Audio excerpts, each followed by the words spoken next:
Welcome to this lecture series on straight lines. इस module में अभी तक हमने ये 4 चीज़ें सीखी। पिछले लेक्चर में हमने लेंथ ऑफ परपेंडिकुलर का फॉर्मूला सीखा था। आज के लेक्चर में हम इमेज ऑफ अ पॉइंट पर बात करेंगे और ये सारी जो चर्चा हुई परपेंडिकुलरिटी पे, ये सब काम आएगी। Alright, some problems for practice and now let us get started. तो क्या है सिचुएशन कि एक लाइन है जिसकी इक्वेशन हमें पता है और एक पॉइंट है जिसके कोऑर्डिनेट्स हमें पता है। प्रश्न है कि अगर इस पॉइंट को इस लाइन के अबाउट रिफ्लेक्ट किया जाए, कहने का मतलब इसे मिरर की तरह सोचें, तो ये जो रिफ्लेक्टेड पॉइंट होगा उसके कोऑर्डिनेट्स क्या हैं ये बताना है। एकदम स्पष्ट साफ प्रश्न है, सोचें इस पे। तो फॉर्मूला उसका ये आ जाता है। ये जो रिफ्लेक्टेड पॉइंट है, अगर मैं उसे बोल दूं पी प्राइम, अलग रंग से कर देता हूँ, पी प्राइम अगर उसे बोला जाए और उसके कोऑर्डिनेट्स को अगर एच प्राइम के प्राइम बोल दिया जाए, तो एच प्राइम और के प्राइम इस फॉर्मूले के माध्यम से निकाले जा सकते हैं। अब इस फॉर्मूले में एक छोटी सी गड़बड़ है। ए ज़ीरो भी हो सकता है या बी भी ज़ीरो हो सकता है, दोनों साथ में ज़ीरो नहीं हो सकते, क्योंकि ये एक लाइन की इक्वेशन है। ए और बी दोनों के दोनों ज़ीरो नहीं हो सकते, पर ए ज़ीरो हो सकता है। तो वास्तव में ये फॉर्मूला ऐसे लिखना ही नहीं चाहिए।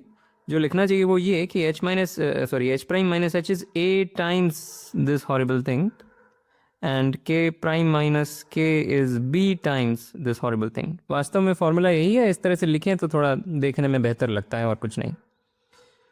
ओके, और क्या बताऊँ इसमें। तो ये याद रह जाए तो बहुत अच्छा है।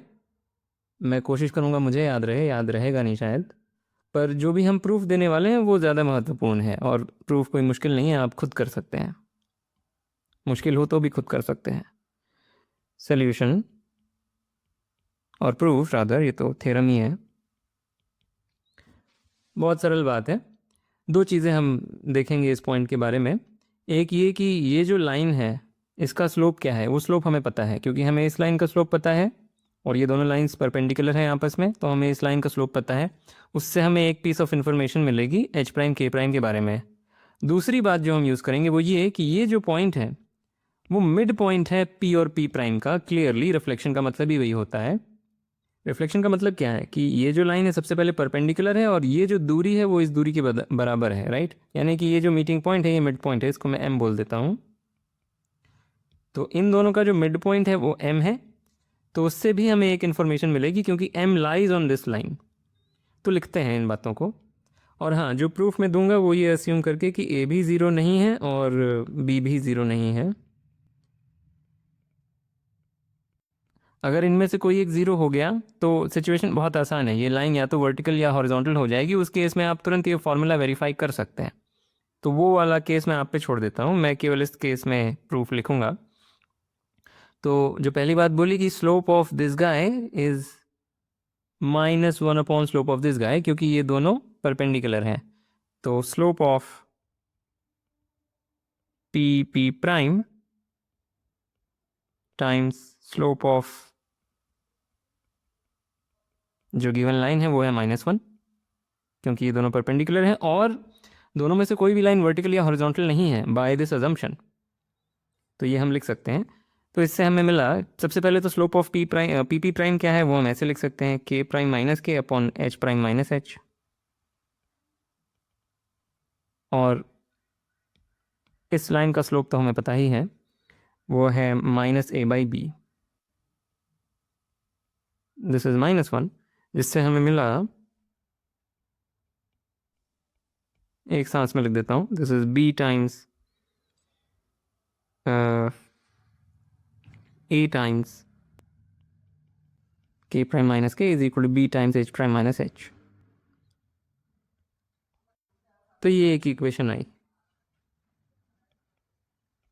दूसरी इक्वेशन ये यूज़ करके कि जो मिड पॉइंट है इन दोनों पॉइंट्स का वो इस लाइन पर लाई कर रहा है, तो उससे हमें क्या मिला कि मिड पॉइंट के कोऑर्डिनेट्स लिख लेता हूँ। कोऑर्डिनेट्स हैं ये दोनों चीज़ें, और ये जो पॉइंट है, मतलब सॉरी, ये जो, इसको अगर हम x की जगह फीड करें और इसको y की जगह फीड करें तो ये जो संख्या है वो ज़ीरो होनी चाहिए। वही मतलब हुआ m को इस लाइन पर लाई करने का। तो वी गेट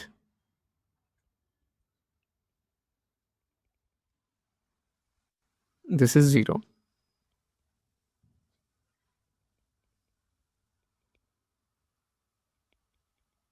ये चीज़ आ जाएगी।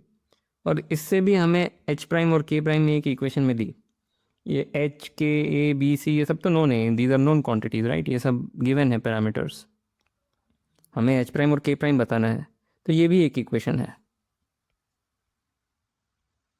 And that's it. इन दोनों को साइमल्टेनियसली सॉल्व करेंगे तो ये आ जाएगा। बस इतना ही है, और मैं ये करना नहीं चाहता खुद से, एलिमिनेशन के खेल में पढ़ना पड़ेगा राइट, तो वो आप खुद सॉल्व कर लीजिए। ठीक है, सो this is basically the thing, कुछ खास इसमें नहीं है। So let's proceed. और हाँ, एक कोरोलरी मुझे बतानी है, तो वो यहाँ पे है कि अगर पॉइंट हमारा है एच कॉमा के, तो उसकी इमेज इस लाइन पर y इक्वल्स एक्स, ये वाली जो लाइन है 45 डिग्री पर जो है, उसमें अगर इमेज लेंगे तो वो के कमा एच आ जाता है। ठीक है, तो again this is an exercise, immediately आप वो फॉर्मूला यूज़ करके ये कर सकते हैं, या डायरेक्टली भी सोच सकते हैं, कॉमन सेंस है ये। ठीक है, तो वेरी इंटरेस्टिंग कि के और एच जस्ट अपनी पोजीशन स्विच कर लिए, यहाँ एच पहले था के बाद में, आफ्टर रिफ्लेक्शन के पहले एच बाद में। पर वो केवल इस लाइन के लिए, अगर कोई और वाहियात सी लाइन है तो इतना सरल सा नहीं आएगा, जैसा कि हमने पिछले स्लाइड में देखा। ओके, आगे बढ़ने से पहले एक ज्योमेट्रिकल प्रॉब्लम देख लेते हैं। बहुत इंटरेस्टिंग प्रॉब्लम है, इसका कोऑर्डिनेट ज्योमेट्री से कोई संबंध नहीं है डायरेक्ट, बस एक अच्छा इंटरेस्टिंग ज्योमेट्रिकल प्रॉब्लम है। इसको अगर थोड़ा व्यावहारिक भाषा में बोलें तो ऐसे बताया जाता है कि मान लें एक नदी है, नदी बहुत पतली बनाई है, कोई बात नहीं। यहाँ से एक ट्रक चलेगा जो जिसका काम है कि वो नदी तक जाए, पानी भरे, और फिर दूसरे पॉइंट पर जाकर के वो पानी डिलीवर कर दे। ये इस ट्रक को करना है। तो एक स्वाभाविक सा प्रश्न है कि सबसे छोटा रास्ता कौन सा वो ट्रक ले सकता है कि सबसे ज़्यादा ईंधन वो बचा सके।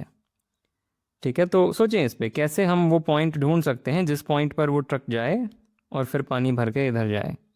अगर कोई बहुत अजीब सा पॉइंट ले लिया, मान लें ये पॉइंट ले लिया, तो बहुत लंबा रास्ता तय करना पड़ गया, इतनी दूर आकर के फिर ऐसे गए, ये तो दिख रहा है कि निश्चित रूप से this is not the optimal route. जो ऑप्टिमल राउट होगा वो कहाँ, यहाँ पे कहीं पे होना चाहिए लगभग इंट्यूटिवली। ठीक है, तो सोचें इस पे, सोल्यूशन इसका बड़ा अच्छा है। This is one way to solve it.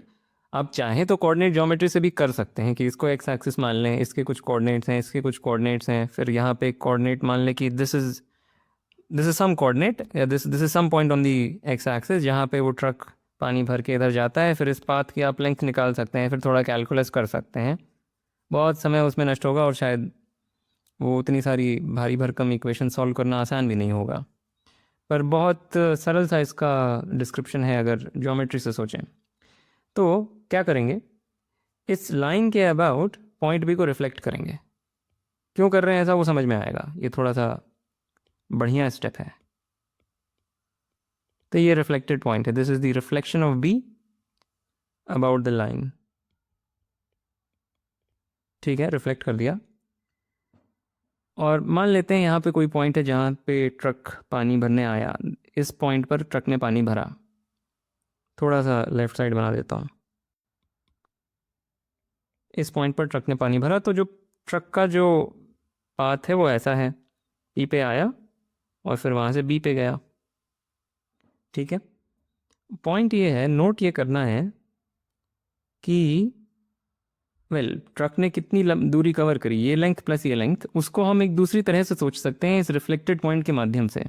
अगर रिफ्लेक्टेड पॉइंट को मैं बी प्राइम बोल दूँ, क्योंकि ये रिफ्लेक्ट हुआ है, ये डायरेक्टली हमें समझ में आना चाहिए कि ये जो लेंथ है वही ये लेंथ है।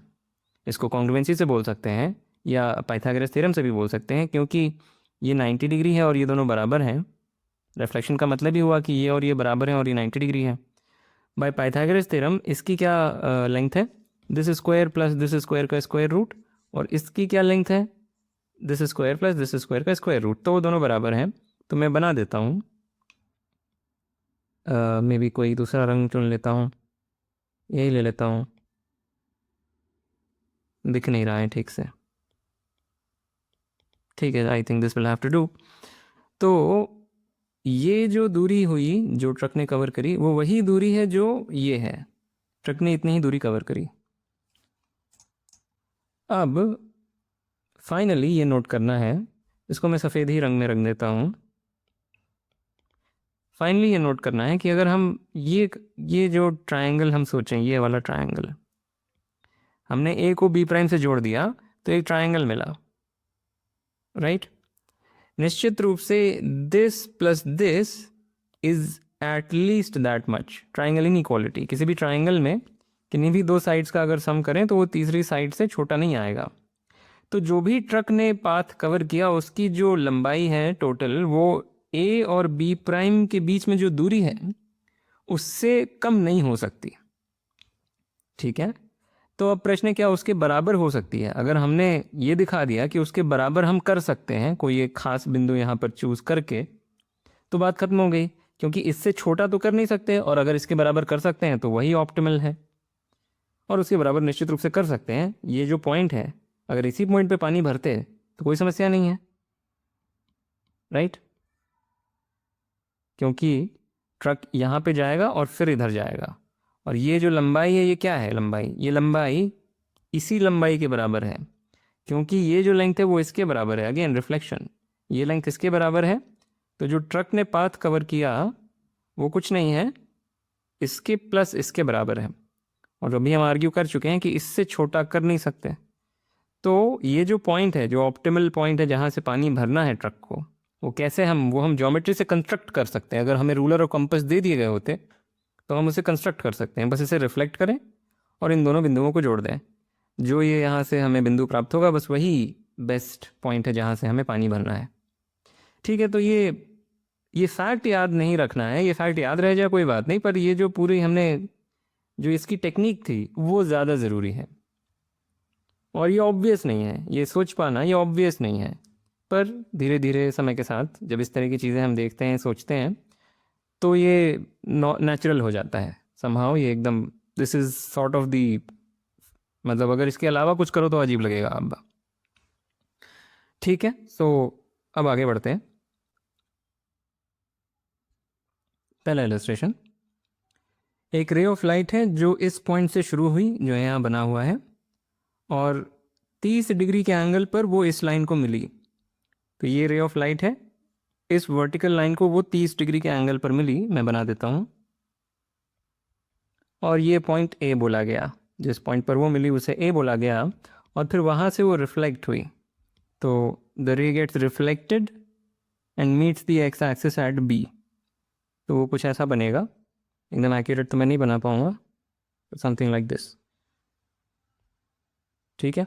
This is the point b. और अब पूछा है कि ये जो लाइन ए बी है, ये जो पूरी लाइन है, इनमें से किस पॉइंट से पास होती है, ठीक है। सोचिए इस पर, अच्छा सवाल है। नाउ नोट कि क्योंकि ये यहाँ पे रिफ्लेक्ट हुई, इस लाइन पे रिफ्लेक्ट हुई, और ये एंगल ऑफ इंसिडेंस अगर 30 है तो एंगल ऑफ रिफ्लेक्शन भी 30 है। ये डेफिनेशन है रिफ्लेक्शन की, यहाँ पे कोई थ्योरम नहीं है, तो ये 30 है, ठीक है। और अब नोट करें कि अगर हम इसे पूरा पीछे की ओर एक्सटेंड कर दें, अगर इसको पूरा पीछे की ओर एक्सटेंड करें तो ये भी 30 डिग्री आ जाएगा, वर्टिकली ऑपोजिट एंगल्स। अगर ये 30 है तो ये भी 30 है, पर इससे ये दिख रहा है कि अगर इसके अबाउट इस लाइन सेगमेंट को रिफ्लेक्ट करेंगे तो ये लाइन सेगमेंट मिलेगा। इन पर्टिकुलर इस पॉइंट का रिफ्लेक्शन अबाउट दिस लाइन, मतलब इस पॉइंट की इमेज अबाउट दिस लाइन, इस एक्सटेंडेड पर, ये जो एक्सटेंडेड लाइन थी इस पर लाई करेगा। मतलब ए बी को एक्सटेंड करके जो लाइन मिली थी उस पे इसका रिफ्लेक्शन लाई करेगा। तो ये लाइन ए बी फिर क्या है, लाइन ए बी वो लाइन है जो पॉइंट ए से पास होती है और इस पॉइंट के रिफ्लेक्शन से पास होती है अबाउट दिस पॉइंट, यानी कि इस पॉइंट की इमेज से पास होती है about this line. Sorry, once again, जो हमने अभी रीजनिंग करी उससे हमें पता चला कि जो लाइन ए बी है वो कुछ नहीं है, वो ए से तो पास होती ही है और इस पॉइंट की इमेज से पास होती है अबाउट दिस लाइन, ठीक है। तो that is our description of the line a b और वॉट एवर। तो उस तरीके से हम अब ए बी को सोच सकते हैं। तो अब इसका रिफ्लेक्शन क्या है, इसका रिफ्लेक्शन क्या है, इसका रिफ्लेक्शन है, क्योंकि सिंस फॉर्मूले से देख सकते हैं ये है लाइन x इक्वल्स 1, ये एक पॉइंट है, उसका रिफ्लेक्शन या इमेज हमें तुरंत फॉर्मूले से मिल जाएगी, पर यहाँ हम कॉमन सेंस लगा सकते हैं क्योंकि ये लाइन है x इक्वल्स 1 और इसका x कोऑर्डिनेट 2 है, तो जब रिफ्लेक्ट करेंगे तो x कोऑर्डिनेट 0 बन जाएगा, y कोऑर्डिनेट बदलेगा नहीं, क्योंकि ये लाइन एक वर्टिकल लाइन के अबाउट रिफ्लेक्ट कर रहे हैं, तो y कोऑर्डिनेट तो नहीं बदलेगा। जो x कोऑर्डिनेट है अभी अगर 2 है, यानी ये 1 की दूरी पर है इस लाइन से, तो रिफ्लेक्ट करने के बाद भी 1 की ही दूरी पर रहेगी, पर दूसरी तरफ पर क्योंकि नंबर्स ऐसे हैं, ये 2 है ये 1 है, तो ये अपने आप फिर 0 हो जाएगा, यानी y एक्सिस पे आ जाएगा। रिफ्लेक्टेड पॉइंट फिर के जो कोऑर्डिनेट्स हैं वो तुरंत हमें मिल गए, वो हैं 0,2√3। Okay great.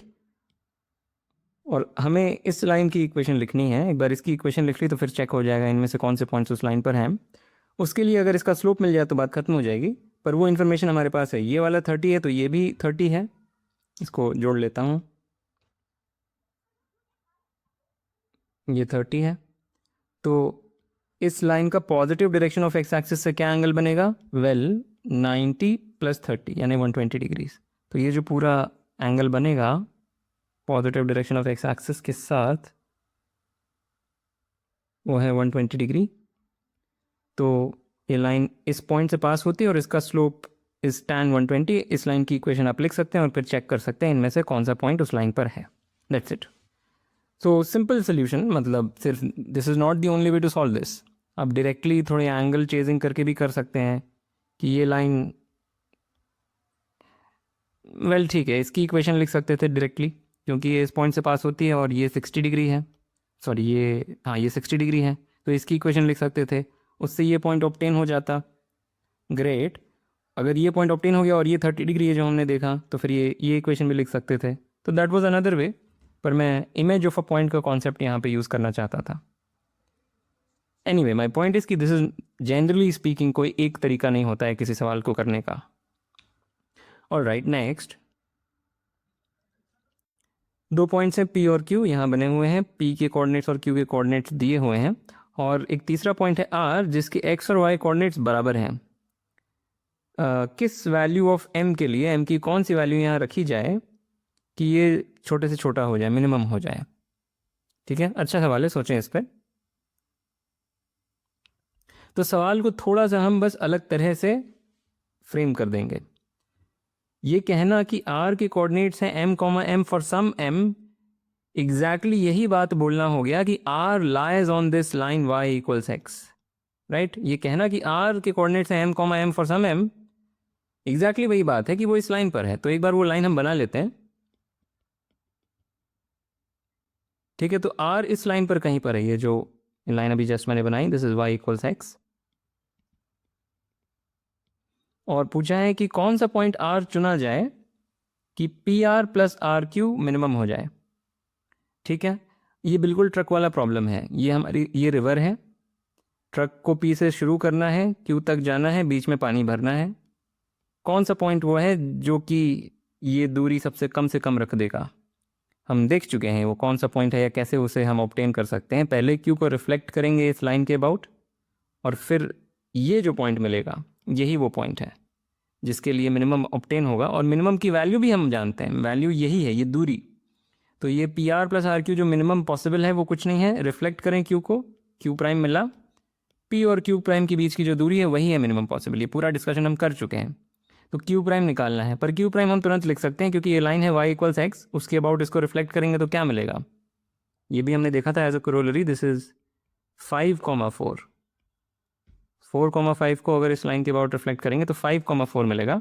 अब बस इन दोनों की दूरी लिखनी है जो कि है 4, राइट। इन दोनों की दूरी 4 है तो answer is 4। As simple as that, कुछ मेहनत नहीं करनी पड़ी। अगर इसको कैलकुलस से करने जाएंगे यहाँ पे वेरी करा करके, या that will be a mess. Alright, next एक पॉइंट है 5,3 जो कि यहाँ पर है। उस ट्राइंगल, या सॉरी, एक ट्राइंगल हम यहाँ पे बना सकते हैं, एक पॉइंट इस लाइन पर चूज करके और एक पॉइंट एक्स एक्सिस पर चूज करके। यहाँ पे कोई पॉइंट चूज करें, यहाँ पे कोई पॉइंट चूज करें, एक ट्राइंगल बन जाएगा। ऐसे जितने भी संभव ट्राइंगल्स हैं इसमें मिनिमम पेरीमीटर कौन सा होगा? ठीक है, तो determine the minimum perimeter of a triangle जिसका एक वर्टेक्स तो पी ही है, एक इस लाइन पर है और एक एक्स एक्सिस पर है। ठीक है, तो सोचें, अगेन ये भी बहुत अच्छा सवाल है। ऐसे बहुत से ट्राइंगल्स पॉसिबल हैं, कोई एक ऐसा होगा जो सबसे कम पेरीमीटर देगा, वो पेरीमीटर की वैल्यू ही बतानी है, मिनिमम पेरीमीटर ही बताना है। Okay, so let's draw some triangle, कुछ भी आर्बिट्ररी सा ट्रायंगल बना लिया। ऑलराइट, अब हम क्या करेंगे, so this step is the main step basically. शायद ये अच्छा नहीं बनाया मैंने, थोड़ा सा इसको ऐसा बनाना चाहता हूँ मैं कि जो बात समझाना चाह रहा हूँ वो सबसे आसान हो जाए समझाने के लिए। मान लीजिए कोई सा भी ट्रायंगल है, इस पॉइंट को हम ए बोल देते हैं और इसको बी बोल देते हैं। अगर वो रिवर और ट्रक वाली बात समझ में आई तो वहाँ से इंस्पिरेशन आएगा कि पी को इसके अबाउट रिफ्लेक्ट करेंगे और पी को एक्स एक्सिस के अबाउट रिफ्लेक्ट करेंगे। क्यों करेंगे वो दिख जाएगा तुरंत। तो पी की जो इमेजेस हैं वो मैं बना देता हूँ। सो this is P prime and this is P double prime. और पी के कोऑर्डिनेट्स हमें पता थे, पी के कोऑर्डिनेट्स थे 5,3। तो पी प्राइम के क्या कोऑर्डिनेट्स हैं, सबसे पहले तो पी प्राइम पी का रिफ्लेक्शन है अबाउट दिस लाइन, तो पी प्राइम के कोऑर्डिनेट्स हो जाएंगे 3,5। और पी डबल प्राइम क्या है, पी डबल प्राइम पी का रिफ्लेक्शन है या इमेज है अबाउट दी एक्स एक्सिस, तो वो भी हम तुरंत लिख सकते हैं, वो है एक्स कोऑर्डिनेट तो नहीं बदलेगा, वाई कोऑर्डिनेट रिफ्लेक्ट या इन्वर्ट हो जाएगा, यानी कि 5,-3। तो ये आप फॉर्मूले से भी लिख सकते हैं, हमें इमेज ऑफ अ पॉइंट का फॉर्मूला पता है, पर क्योंकि ये एक्स एक्सिस है तो हम डायरेक्टली लिख सकते हैं, हमें फॉर्मूले की आवश्यकता बिल्कुल भी नहीं है। अब ये सब किया क्यों, क्योंकि अगर अब इसको देखें, ये जो लेंथ है और ये जो लेंथ है, तो कलर कोडिंग थोड़ी मुझे अच्छी करनी चाहिए, पर अब चलो ठीक है, जो बन गया सो बन गया। So this is equal to that and this is equal to that, right, क्योंकि P का रिफ्लेक्शन है P प्राइम, ये लेंथ और ये लेंथ बराबर है, वही पाइथागोरस थ्योरम बोल लें या फिर congruency, side angle side congruency से भी बोल सकते हैं, पाइथागोरस थ्योरम से भी बोल सकते हैं, और वही बात यहाँ पे। तो ये क्यों किया, अब ये देखें कि अगर इन्हें जोड़ा जाए, P और P double sorry P prime और P डबल प्राइम को जोड़ा जाए, तो this plus this dominates this distance, right. उसके भी एक स्टेप पहले हमें पेरीमीटर में इंटरेस्ट था, हमें दिस प्लस दिस में इंटरेस्ट था, हम इसकी बात करना चाहते हैं, पर दिस प्लस दिस, या ऐसे पढ़ें, this plus this is same as this plus this, right. ये लेंथ इसके बराबर है, ये लेंथ इसके बराबर है, तो इन तीनों को जोड़ना इन तीनों को जोड़ने के बराबर है, तो हम इसमें इंटरेस्टेड हैं, ये लेंथ में। एक बार P को रिफ्लेक्ट कर दिया P प्राइम मिल गया, P को रिफ्लेक्ट कर दिया P डबल प्राइम मिल गया, अब भूल ही जाए P को। रियली जो पेरीमीटर है ट्रायंगल का, वो एक पॉइंट A यहाँ पे चूज़ कर लिया और एक पॉइंट B यहाँ पे चूज़ कर लिया, तो जो ट्रायंगल का पेरीमीटर है वो बस अब ये और इन तीनों का सम है, और इसे हमें मिनिमाइज़ करना है। और ये बात क्लियर है कि अगर P और P प्राइम और P डबल प्राइम को बस सीधी एक लाइन से जोड़ दें, तो ये जो डिस्टेंस है, इससे कम डिस्टेंस तो हम नहीं ला सकते, राइट। आड़े तिरछे पाथ से अगर P प्राइम और P डबल प्राइम के बीच में यात्रा करेंगे या एकदम सीधे रास्ते से यात्रा करेंगे, तो जो सबसे सीधा रास्ता है उससे कम तो नहीं किया जा सकता।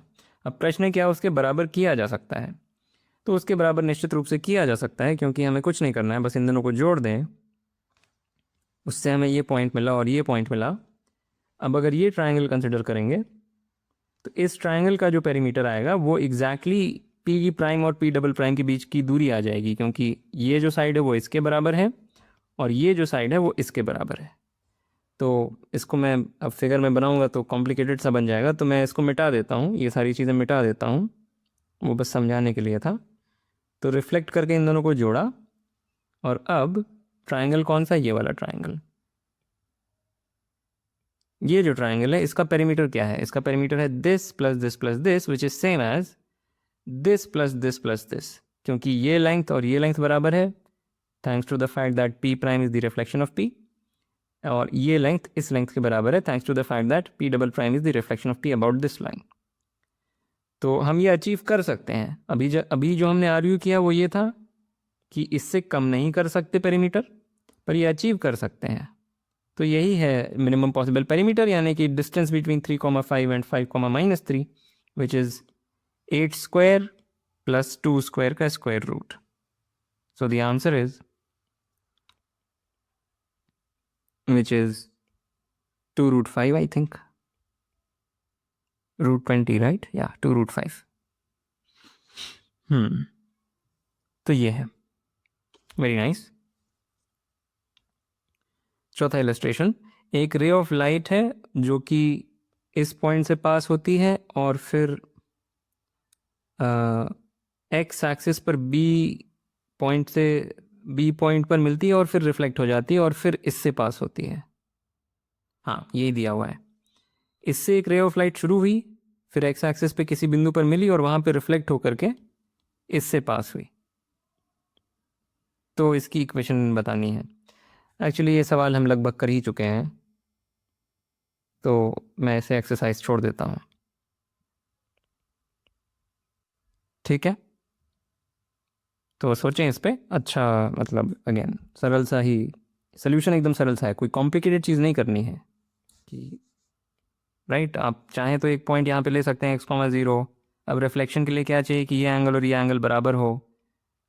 फिर अब वो एंगल वाली बात कि चलो ठीक है, फिर tan of this angle is tan of that angle, slope लिख सकते हैं. ठीक है, वो कर सकते हैं, कोई बुराई नहीं है, पर रिफ्लेक्शन से सोचें, यानी कि इमेज ऑफ अ पॉइंट से सोचें. All right, next. हाँ, तो हमें दिया है कि एक ट्रायंगल है ABC, जिसकी साइड AB और साइड AC का अगर परपेंडिकुलर बाइसेक्टर बनाया जाए इन दोनों का, तो उनकी इक्वेशंस ये और ये हैं रिस्पेक्टिवली. यानी कि AB की जो परपेंडिकुलर बाइसेक्टर है वो ये है, ये वाली लाइन, और AC के परपेंडिकुलर बाइसेक्टर ये वाली लाइन. हमें अगर A के कोऑर्डिनेट्स बता दिए जाएं, A इज़ 1, -2, तो BC की इक्वेशन बतानी है. ठीक है, सोचें इस पे, ये भी ठीक है, सवाल बुरा नहीं है. ऑल राइट, तो एक छोटी सी बात समझ लेते हैं ज्योमेट्री की. कोई भी ट्रायंगल है, मान लें उसमें मैंने परपेंडिकुलर बाइसेक्टर बनाई. खैर, इसमें कुछ ट्रायंगल्स की बात भी नहीं है, एक बहुत सरल बात मैं बोलने जा रहा हूँ. मान लें परपेंडिकुलर बाइसेक्टर मैंने बनाया इस साइड का, this is A, that is B, and this is C. May be मैं लेबलिंग थोड़ा बदलना चाहता हूँ, ये लेबलिंग नहीं रखना चाहता.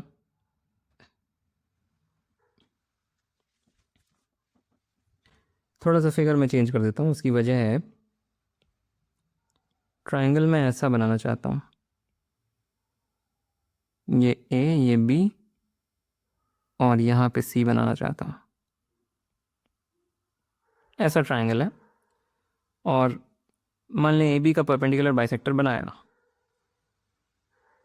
रफली ऐसा दिखेगा. तो बस इतनी सी बात मुझे कहनी है कि what is B is the image of A about this line. इसमें कुछ ट्रायंगल की भी बात नहीं कर रहा हूँ, बस इतना ही कह रहा हूँ कि अगर किसी भी लाइन सेगमेंट का हमने परपेंडिकुलर बाइसेक्टर बनाया, तो ये जो एंड पॉइंट्स हैं लाइन के, ये एक दूसरे की इमेजेस है अंडर द परपेंडिकुलर बाइसेक्टर. बस यही कह रहा हूँ. तो ये जो ट्रायंगल है, इसमें ये एक परपेंडिकुलर बाइसेक्टर है, और किसकी परपेंडिकुलर बाइसेक्टर है? AB की. तो B जो वर्टेक्स है वो कैसे हम निकाल सकते हैं? जस्ट A की इमेज ले लें इसके अबाउट, तो तुरंत B के the vertex B will be obtained, और वर्टेक्स C ऑब्टेन कर सकते हैं हम इसके अबाउट A की इमेज लेके. तो A की इमेज ले लें इसके अबाउट, A की इमेज ले लें इसके अबाउट, दोनों ही कोऑर्डिनेट्स मिल गए, B के भी और C के भी, तो BC की इक्वेशन लिख सकते हैं. बस इतनी सी बात है. तो जो भी फॉर्मूला है इमेज का वो यूज़ कर लीजिए, ये पॉइंट मिल जाएगा, इमेज का फॉर्मूला फिर से यूज़ कर लीजिए, ये पॉइंट मिल जाएगा, फिर इक्वेशन लिख लीजिए, दैट्स इट. तो कैलकुलेशंस मैं नहीं कर रहा हूँ, और ये शायद बहुत ही सरल सवाल है, ये भी मैं नहीं करूँगा. एक लाइन है जिसकी इक्वेशन हमें पता है, और m रिफ्लेक्शन है इस लाइन का अबाउट द y एक्सिस, और n है इस लाइन का reflection about the x axis, और फिर ट्रू और फॉल्स पूछा हुआ है. चारों विकल्पों में से कौन कौन से सही हैं या कौन सा सही है. ठीक है, I think this is very very simple, तो this is an exercise. All right, so with that I want to end this lecture. As usual, like, comment, share, subscribe, and I will see you next time.